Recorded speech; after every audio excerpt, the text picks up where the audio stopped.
เมยสุงค่ะเมื่อได้เป็นวันที่30เดือนธันวาคมที่7ปี2026ในตอนได้ข่าวใส่หมอหอมมีข่าว2ตอนที่มาเปิ้นเผาค่ะ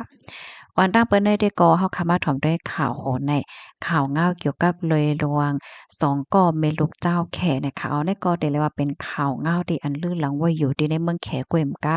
ลื่นหลังในหลกหลุมฟ้าในก็วาไลเหย้าเฮ็ดจังไหนนะเมื่อวันที่29เดือนธันวาคมที่7ปี2026ในมีข่าวเงาออกมาว่า มีลูกอ่อนจ้ายก้อนหนึ่งค่ะเอาโตในค่ะนะแห่ไว้พักโตลีฟเนี่ยค่ะเปิดตาไปให้ก็เป็นแม่ได้ไปเข้ามาขึ้นลีฟตีในเคินตึกตีอยู่ด้านเศร้าตีหนึ่งตีในเวงเชียนเถาเวงหูเป่ยเมืองแขลงได้ก็เป็นกว่าเมื่อพ่วงกลางค่ำวันที่24เดือนธันวาคม7ปี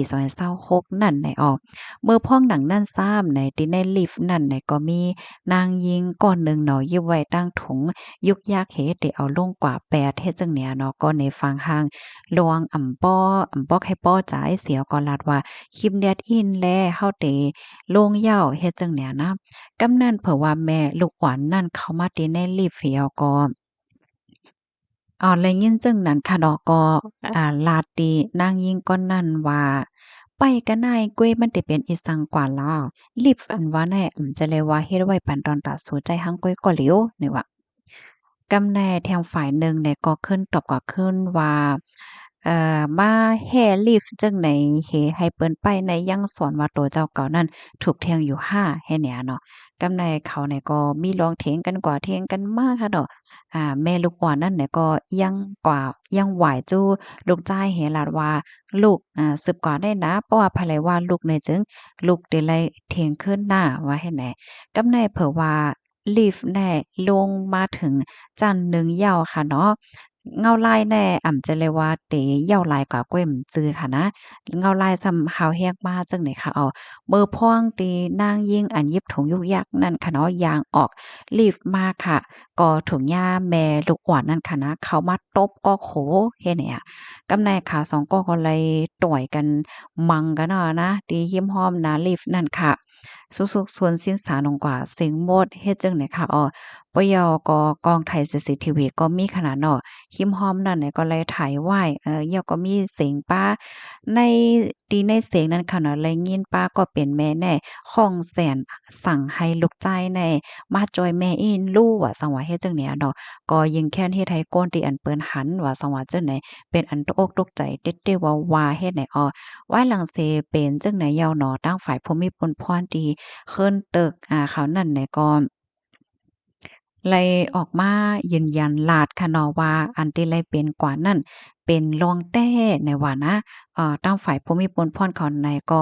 ไล่หับตึงลาดเหย้าเสติกดทัดลองตั้งไล่โหย่อยย่ำเปิงเป็นมันกว่าค่ะเนาะเด็กขับเครื่องกว่าจำหนังหมายมีวันเมืองมีเฮ็ดไหนค่ะคลิปวิดีโอเปิงเป็นอันใดก็เปิ้นก็อ่อนกันเอาปืนแพกว่าหรือสื่อตรงก้นตั้งนำตั้งหลายปยก็มีก้นปันตะหันถึงแลถ้าสางหนังเต้ๆว่าๆค่ะ มังจื้อเนี่ยก็หันถึงว่าลองใจลองฮาวเฮียงต่อหน้าลูกอ่อนและลอง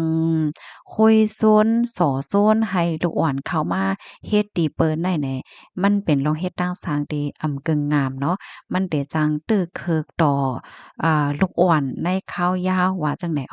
ข้อมูลตอนนี้ก็คาลิเปมาที่ห้องการข่าว Wall Forum ต่างไว้ค่ะพี่น้องเฮาเขาทำข่าวโหแนวหันเถิงจึงหือพอง อันเต้ๆมันแน่เพราะว่าเฮาค้ามาด้วยเนี่ยมันก็เป็นรองเล็กๆก้อยค่ะเนาะก้อยกะว่าเยียนเปลี่ยนรองใหญ่รองหลงลงกว่าเฮ็ดจังไหนค่ะนะพี่น้องเขาหันถึงจึงหือพวงค่ะลองตั้งจึงไหนแน่ปันตาหันถึงมาไล่เนี่ยค่ะ